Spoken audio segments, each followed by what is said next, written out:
quarterback, and that's Kirk Cousins. Grant, I'm going to start with you. Kirk Cousins, where is he playing next year? Where is Kirk Cousins playing next year?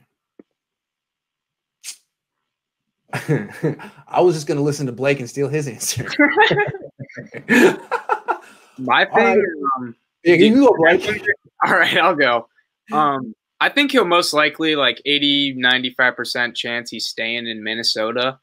But if he were to move, I think it'd be the team that was high on him when he was leaving the now football team, and that's the New York Jets. One, they have the cap. Mekhi Becton, I believe that's his last name. Mekhi Becton, yeah. Mekhi Becton, yeah, sorry. Cool.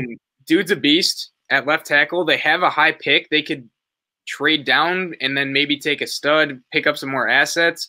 And I think we talked about this earlier with stability for Saleh. They kind of want stability, right? They have LaFleur as the OC. He would fit in that offense well. I think Kirk Cousins would be a decent play for them. And we talked about this earlier. He has like, what, 2-3 years? 2 years, right, on his contract, Vish? Yeah. 2 years. 2 years. Yeah, I don't think he would command like that Watson price tag. Like, he wouldn't be nothing ridiculous or anything. So I think that'd be like my sleeper of where he could end up. But what do you guys think on that? Grant, before you go, I'm just going to jump in here because I'm 100% in agreement with Blake. If Kirk Cousins is not playing for the Minnesota Vikings, and I'm going to say the team is the New York Jets. And the reason I'm going to say that is because the Jets actually have a decent roster. They have a pass rush. They don't have corners. They have 2 starting caliber safeties. They're getting CJ Mosley back. They can most likely, if they get Kirk Cousins, draft Sewell and basically shore up their 2 tackles for the next at least 5 to 6 years. And they can sign one of these receivers this year, whether it's Allen Robinson, Chris Godwin, Kenny Golladay, Marvin Jones, AJ Green. There's so many guys. There's so many guys I even didn't mention, right, Juju, that you can throw out there. And not Juju.